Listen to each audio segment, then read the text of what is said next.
ఎట్టకేలకు బీజేపీ అధిష్టానం అభ్యర్థులు ప్రకటించారు. దీపరెడ్డి మనతో పాటు ఉన్నారు. అన్న, మీ ఎంపికను ఎట్లా చేస్తున్నారు, ఎట్లా ఫీల్ అవుతున్నారు?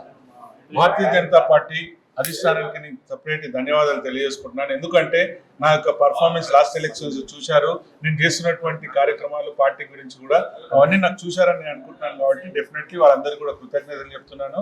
అదేవిధంగా భారతీయ జనతా పార్టీ ఇక్కడ ఎల్లవెల్లలా ప్రజల గురించే ఫైట్ చేసుకుంటూ ఉంటున్నాం. కాబట్టి వాళ్ళ సపోర్ట్తో సార్ బయట పడుతుంది అని.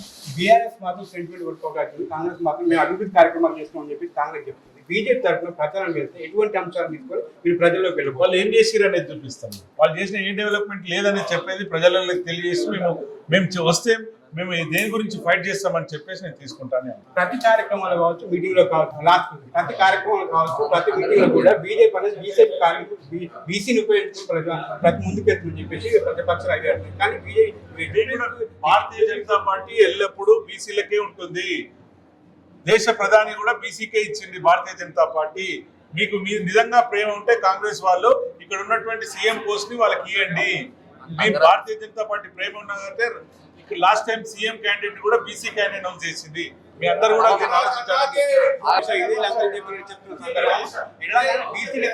పార్టీ బీజేపీ పార్టీ ప్రధానమంత్రి బీజేపీ ప్రధానమంత్రిని కూడా బీసీకి నియమించింది. కాబట్టి ఎట్లా అంటారు, జూబ్లీ ఎలక్షన్ లో కూడా బీజేపీ తప్పకుండా గెలుస్తుందని చెప్పేసి లంకల దీపక్ చెప్తున్నటువంటి సందర్భం.